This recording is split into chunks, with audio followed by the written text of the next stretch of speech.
Waktunya Mama bercerita.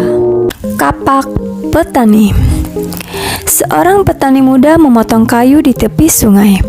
Ketika dia tidak hati-hati, kapaknya terjatuh ke dalam sungai. Kapak adalah alat petani untuk bertahan hidup, tetapi sungai itu sangat dalam dan berbahaya. Oleh karena tidak mungkin untuk masuk ke dalamnya, dengan tergesa-gesa petani itu menangis di tepi sungai. Tangisan itu membuat khawatir dewa sungai. Kemudian dewa sungai muncul di samping petani itu dan bertanya, "Petani, kenapa kamu menangis dengan sedih?" "Kapakku jatuh ke dalam sungai. Seluruh keluarga berharap bisa makan dengan memotong kayu dengan menggunakan kapak itu." Petani itu menjawabnya sambil menangis. Tidak lama, dewa sungai mengambil sebuah kapak emas dari dalam air, lalu bertanya, "Petani, apakah kapak ini milikmu?" Petani mendongakkan kepalanya. Setelah melihatnya bukan, lalu menggelengkan kepalanya, lalu kembali menangis. Tidak lama kemudian, dewa sungai mengambil sebuah kapak perak, lalu bertanya, "Apakah ini kapak milikmu?" Petani menongakkan kepalanya lagi. Setelah melihatnya, bukan. Kemudian menangis lebih keras. Kemudian dewa sungai mengambil sebuah kapak besi dan meminta petani mengenalinya. Ini adalah kapakku." Petani sangat gembira, mengangkat kapaknya dan tidak berhenti berterima kasih kepada dewa.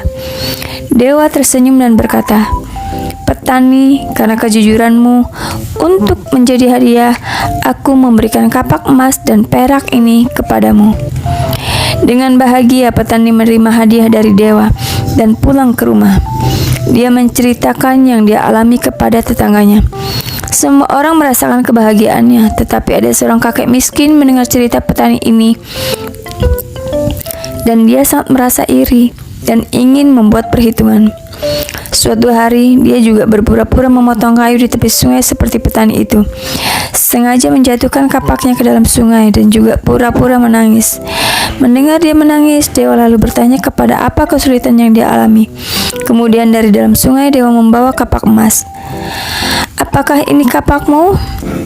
Dewa belum selesai berbicara, kakek miskin itu sudah buru-buru menjawab, Betul itu adalah milikku."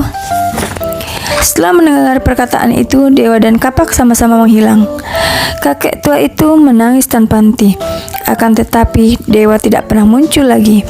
Begitulah, untuk menghukum ketidakjujuran kakek miskin itu, dewa tidak hanya memberikan kapak emas dan kapak perak, tetapi juga tidak memberikan kapak milik kakek itu.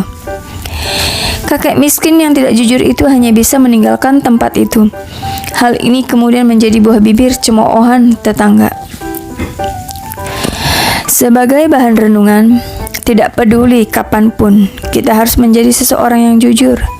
Jangan selalu berpikir untuk mengambil keuntungan dari orang lain.